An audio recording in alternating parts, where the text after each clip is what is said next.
որոշ մեքենաներ թողնվել են, բայց ցավոք սրտի պետք է արձանագրենք, որ խնդիրը լուծված չէ, որտեղ խնդիրի լուծում դա նշանակում է ինստիտուցիոնալ նախ հասկանանք թե ինչն է պատճառը,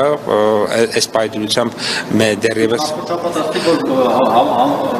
հանդիպել եք, բանակցել եք շատ լավ, լուծել եք խնդիրը հիմա։ Չէ, ես ասել եմ, հանդիպել եմ, բանակցել եմ, խնդիրը դեռևս լուծված չէ։ Ես ազգային ժողովում այնքանով, ինչքանով, որ ասեցի, էլի մի քանի մեքենա այս պարագայում է, բայց մենք շարունակում ենք խնդիրը ոչ ամբողջական մնալ լուծված։ Եվ այստեղ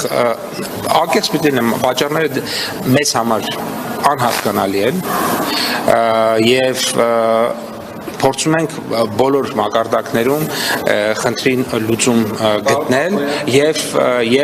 ուզում եմ նշել, որ առաջիկա օրերին ունենք նախնական պայմանավորվածություն, թերևս նորից կայցել, ես այս անգամ կայցել եմ Վրաստանի Հանրապետություն եւս մեկ անգամ հարցերը արդեն տեղում լուծելու հասկանալու համար։